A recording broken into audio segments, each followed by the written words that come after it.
Welcome to Our Girl Relationships. We talk about the problems people face in their day-to-day lives. Let's start with the video. I, female, 25, recently divorced my partner of 3 years, Jay, male, 24.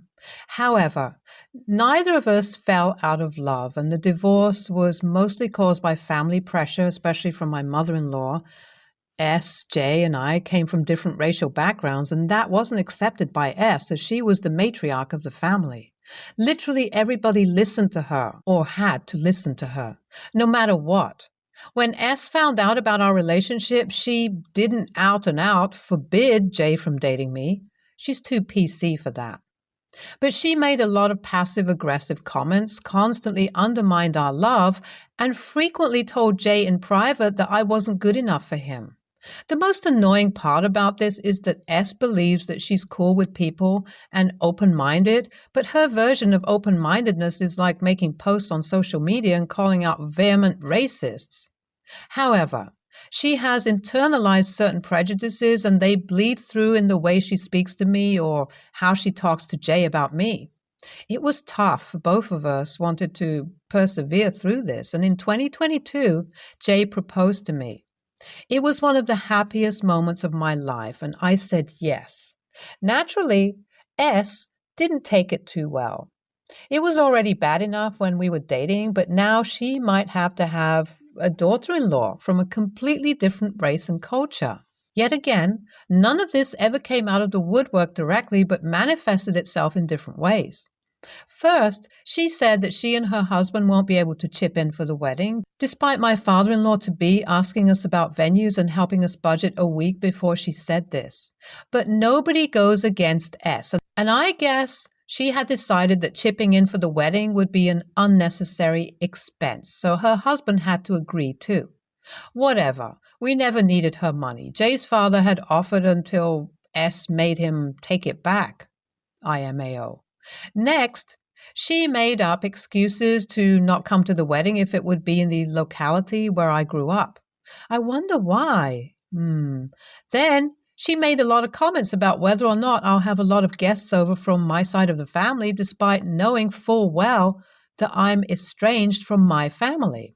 Jay was also dealing with a lot of emotional manipulation and guilt tripping during this time. Interracial couples already have it bad, and S was adding fuel to the fire along with the societal pressure that was on us. People may be PC now, but there's just something different about the way people interact with us. You can imagine how exhausting S was, and we even considered going NC with her. But because of the grip she had on the whole family, Jay was a little hesitant. Uninviting her and going NC also meant that his cousins, uncles, and other extended family would be unlikely to show up because of the stink S would make. After we got engaged, Jay and I had a strained relationship, primarily due to his mother's behavior. We were still in love with each other, but at moments it just felt like too much to handle. The wedding was fast approaching, and Jay and I kind of silently agreed and hoped that once we were married and S realized that she couldn't break us down, we could go back to normal. Because when we didn't have S or the problems she created looming over us, our relationship was one of honesty, trust, and respect.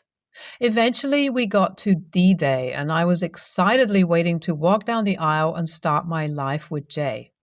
A really cute element of our wedding was that we had organized a stack of recycled vinyl records into a huge showpiece sculpture in the main hall. Both Jay and I were really into music and sculpture, and it was actually how we had started talking at first. We'd both gone to a museum exhibition. It was massive, like 9 feet tall, and it cost me and Jay thousands of dollars for the commission. But it was the showstopper element of our wedding, and both of us loved how it had turned out. It was in the main reception, just before the hall where the ceremony was taking place. However, as I was walking down the aisle with my bestie there to give me away, I heard a massive crash behind me. The whole ceremony came to a stop and everyone went out to see what had happened. The vinyl sculpture had fallen and shattered into 100 pieces, and my mother-in-law was there with a mimosa in her hand, claiming she had leaned on it a little too hard. She dared to say that We should have fixed it better, and I was in tears by now. We had a rushed ceremony, and I couldn't even enjoy the reception. My first dance, nothing. Mother-in-law and her antics had taken over the conversation, and the whole wedding was ruined.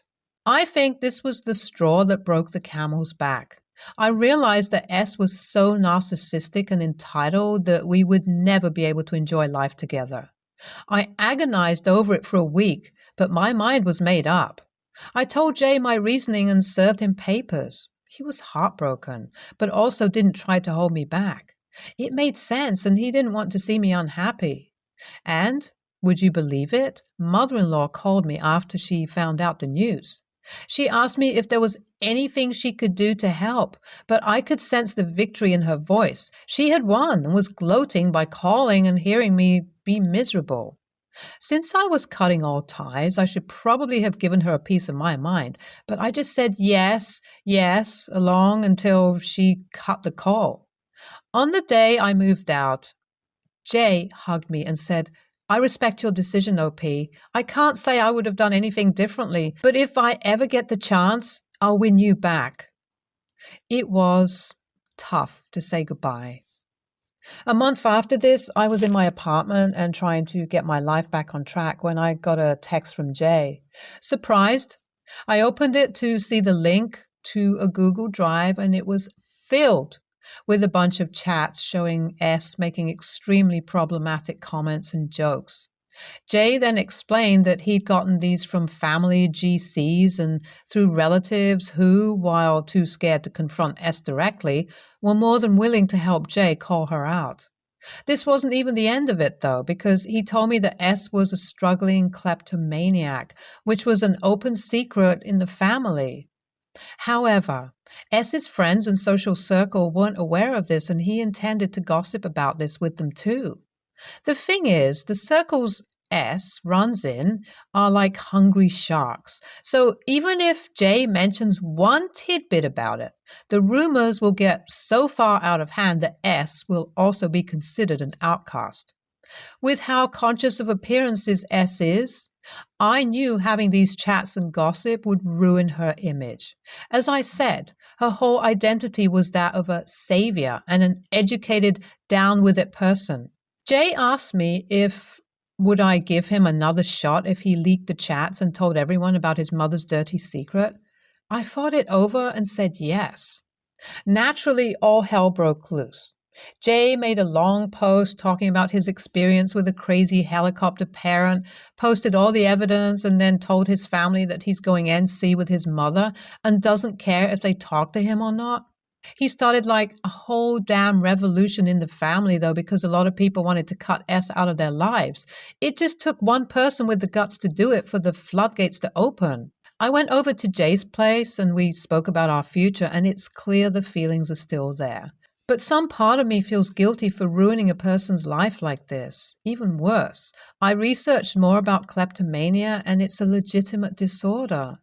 I feel really bad about the fact that we used it as a chip against S, and that's very icky in and of itself. It's not how I was raised. AITA? Update 1. It's been a few weeks since the post went out, and S has freaked out big time. She managed to sleuth out from her relatives that Jay was back with me and had a suspicion I was behind the call out. She had called me, acting all sweet and nice and trying to probe about our relationship. She also made herself out to be the victim of Jay's actions and said that she had lost all of her friends. I didn't want to confirm her suspicions, but the way she was talking and her constant superiority complex, even after this, just made me want to rub it in her face. As the call was winding down, I casually said, "Hey, by the way, Jay isn't bullying you, and he's not a problem child. He literally did all of this to win me back. So enjoy your new life where everyone knows what a bitch you are," and hung up. Then I made sure she couldn't contact me again. I told Jay about what I had done, and he laughed about it, saying she deserved much worse than that. Update 2. Jay and I have picked up basically where we left off, and both of us really want to get married. Without S in the way, this relationship has no problems, and we're thinking of a small courthouse wedding in a week. Only close friends will be invited, although Jay has told me that some of his family members want to come after giving the metaphorical bird to his mom. I'm okay with this, and we are hoping that it goes smoothly the second time around. Thankfully, S never tried to contact me after that phone call. Update 3. Okay, it didn't go smoothly the second time around, LOL, but this time it was a lot better. Basically, during our reception at a small venue nearby, there was a commotion outside and we went to see S being held back by security. Someone must have told her about the venue, and she had come there to have it out with us. Thankfully, she came a little too late to spoil anything, and it was honestly funny to see her being carried off by security. Some people even recorded it, and Jay and I let her know through his relatives that if she ever tries anything like that again, we'll post the videos online too. But enough about that woman. I just want to thank you guys for your helpful comments, and Jay and I both appreciate the support you've given. NTA, and it's admirable that you weren't raised that way, OP, but this woman deserves it. NTA, and you've got yourself a good man in Jay. It does take guts to stand up to such an oppressive parental figure. Yeah, I do think the kleptomania thing was a bit out of pocket, but in the grand scheme of things, she needed a reality check like that. Next story. Every year I make hats and scarves for people I love or for homeless people. What I do is I give up a vice, Starbucks for me. A few months before it gets cold, save up money and buy yarn. I make the hats and give them away for free. A friend of mine asked for some hats and scarves for a couple of friends as gifts, and I have her 10 rainbow hats and scarves. Found out she sold them all for $20 a pop. The only reason how I found out is because I saw someone with it on, and her building and I commented on how it looked good. Oh, XYZ makes these, and they are very affordable. I'm going to get some more for my family. I'm not mad she sold them, and I know I can't be mad when it's no longer in my possession, but I think I'm more hurt than anything, especially since I save up and I just give them out of the kindness of my heart. She asked if I had any more, and I told her that I dropped the remaining off at a local church.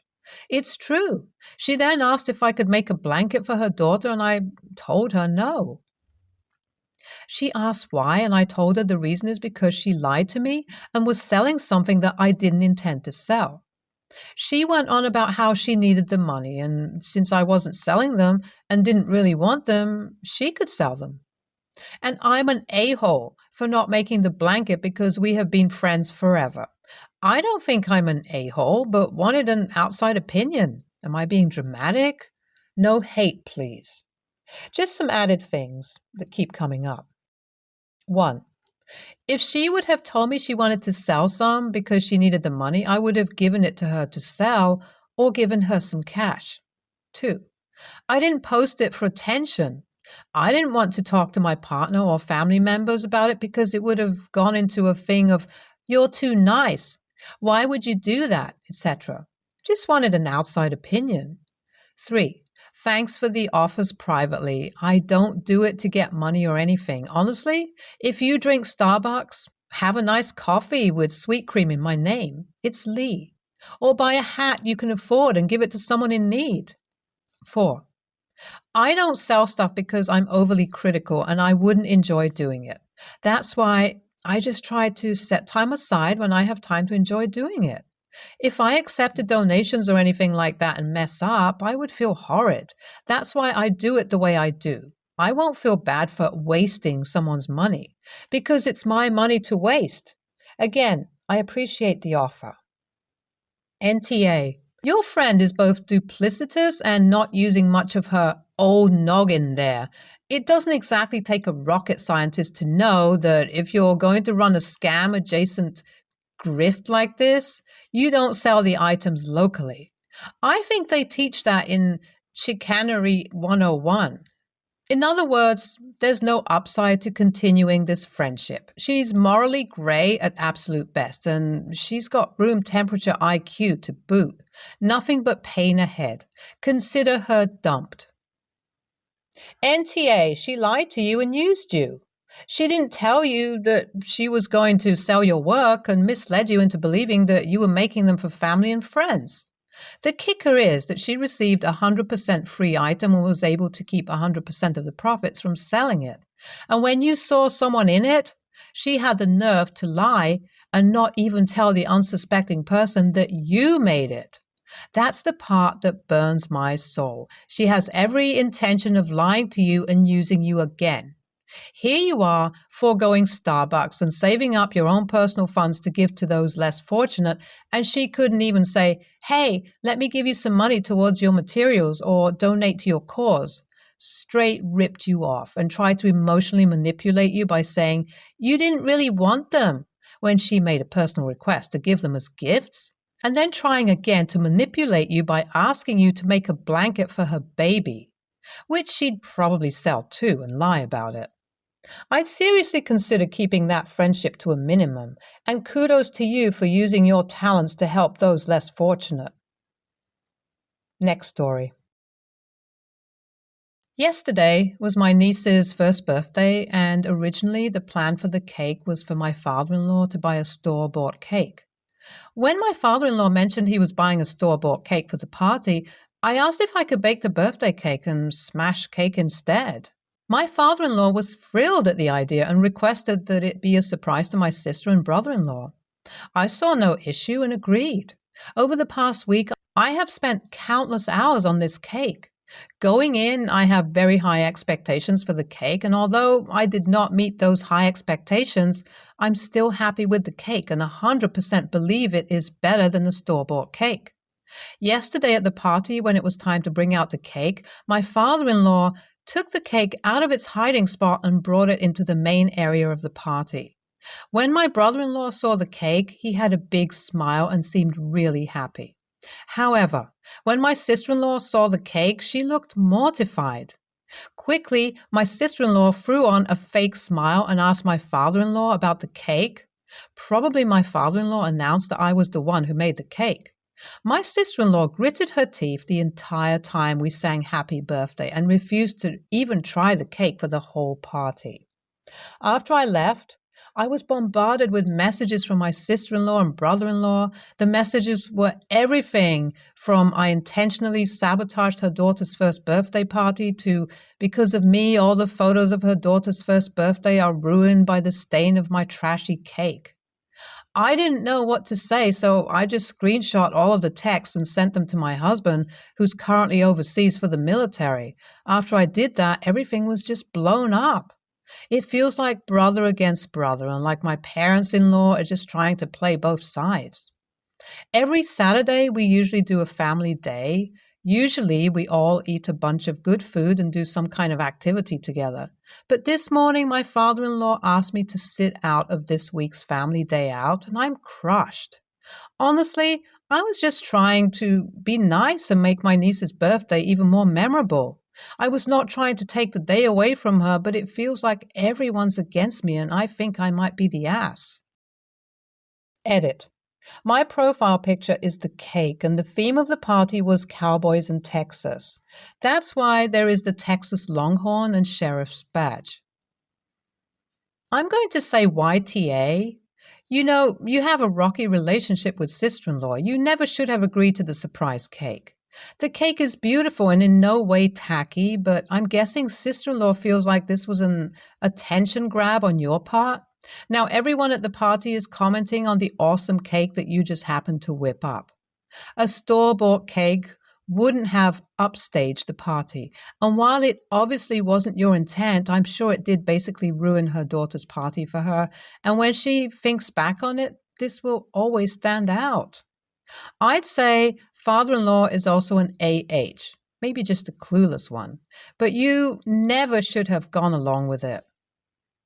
They really should be grateful that you went out of the way to plan and make the cake.